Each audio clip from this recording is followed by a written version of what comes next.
Hello students, today we are going to discuss the megasporangium or the structure of the ovule. Now this is the typical structure of the ovule. If you go through the structure, then you will find this is surrounded by the two layers, that is integument. The outer integument and the inner integument. These integuments, after the fertilization process, they get differentiated into the seed coat, testa and tegument. Now, inside these layers or integument, you will find 1, 2, 3, 4, 5, 6, 7 celled and 7 celled plus 8 nuclei structure. This is the characteristic feature of the angiospermic ovule, 7 celled and 8 nuclei structure. Here we consider two ends, one is the chalazal end, another is the micropylar end. The chalazal end having the 3 cells, that is antipodal cells. 3 cells at the chalazal end, these are called antipodal cells. After the fertilization process, these antipodal cells disorganize and use all the nutrient of the antipodal cells used by the embryo sac. Right. Now below the antipodal cells, you will find two nucleus, that is polar nuclei, ploides n plus n. क्योंकि दोनों अलग अलग हैं इसलिए n plus n लिखेंगे. जब दोनों fuse कर जाएंगे तब इनको हम सेकेंडरी न्यूक्लियस बोलेंगे. Secondary nucleus. Now the ploidy is 2n, right?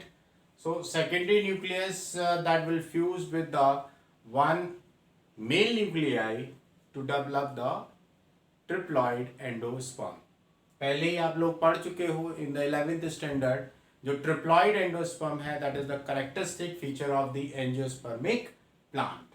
So these two nucleus present in a very big cell. This is central cell. सबसे बड़ा सेल यही होगा इसमें. तो सेंट्रल सेल में दो न्यूक्लियस होंगे. अब हम माइक्रोपाइलर एंड की तरफ चलें तो माइक्रोपाइलर एंड में हमें 3 इंपॉर्टेंट सेल्स मिल रहे हैं. एक आपका एग और 2 आपके सिनर्जिड्स. राइट. यहां जो एग है present behind the synergids. Right. Synergids आगे की तरफ होंगे और एग जो है वो पीछे की तरफ होगा. तो egg present behind the synergids और एग और सिनर्जिड्स, दोनों सिनर्जिड्स, इन दोनों को मिला के हम बोलते हैं egg apparatus. Very important question for your competition. Right. तो एग एपरेटस में आपका 1 एग सेल प्लस 2 सिनर्जिड्स. अब ये जो सिनर्जिड्स आ रहे हैं, अगर आप बेस देखो तो ये कुछ फिंगर लाइक प्रोजेक्शंस हमने दिखाए हैं. These are called filiform apparatus. They are very very important. ये जो filiform apparatus हैं, ये इथाइलिन एक गैसियस हार्मोन होता है, उसको रिलीज करते हैं और ये कीमो अट्रैक्टेंट का काम कर रहा है. किसके लिए? पॉलन ट्यूब के लिए. तो इस यही वजह है जब पॉलन ग्रेन्स स्टिग्मा के ऊपर आएगा तो pollen tube always grow towards the embryo sac. ऊपर या इधर उधर नहीं जाती, वो हमेशा एम्ब्रियो सैक की तरफ जाएगी because of this ethylene. So board में आपके क्वेश्चन पूछते हैं what is the role of the filiform apparatus. तो filiform apparatus provide the guideline for the development of the pollen tube. Right. Because it secrete ethylene hormone. After the fertilization the synergids disorganize. तो nutrient content जो है इसका फिर embryo sac use करेगा उसमें, और जो एग है आपका ये आपका जाइगोट फॉर्म करेगा. राइट. यानी सेंट्रल जो पोलर न्यूक्लियाई फ्यूज कर गए, सेकेंडरी न्यूक्लियस बनाया और इसने आपका आगे चल के एंडो स्पर्म फॉर्म कर दिया. This is 3n. और एग जब मेल न्यूक्लियाई से फ्यूज करेगा तो जाइगोट बनाएगा, that is 2n।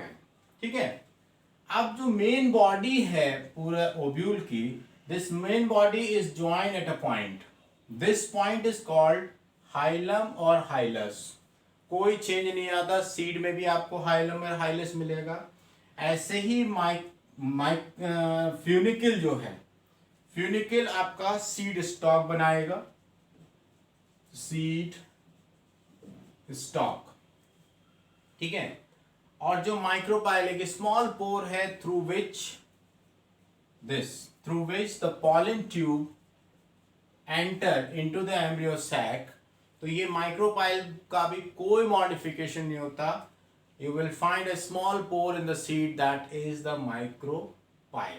Okay, so this is a very simple structure of the ovule और मेगा स्पोरेंजियम। बहुत सिंपल सा स्ट्रक्चर है। दो एंड आप कंसीडर करते हो, चलाजल एंड, माइक्रोपाइलर एंड।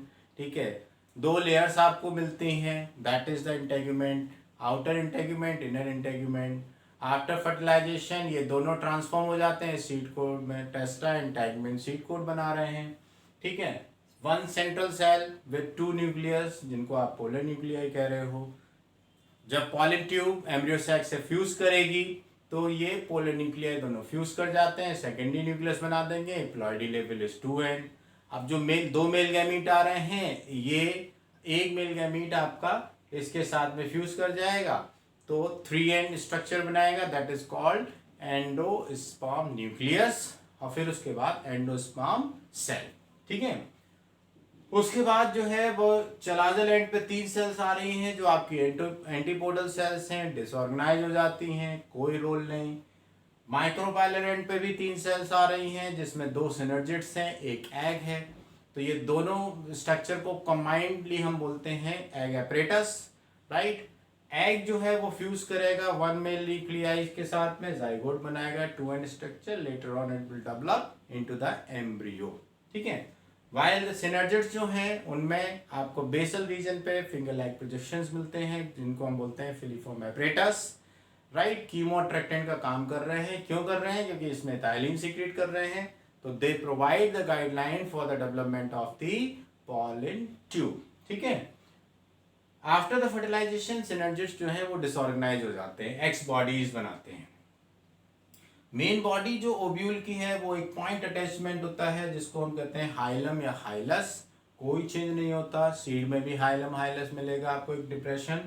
और जो आपका फ्यूनिकल है जिसके थ्रू ओव्यूल जो है ओव्यूरी की वॉल से अटैच करता है, यही फ्यूनिकल आगे चल के सीड स्टॉक बनाएगा, राइट। तो और माइक्रोपाइल में कोई चेंज नहीं होगा, micropyle region as it is रहेगा। अगर मैं ओव्यूल की बात करूं, provide the path for the entry of the pollen tube into the embryo sac, right, micropyle में। अगर मैं सीड की बात करूं तो सीड में भी माइक्रोपाइल होगा।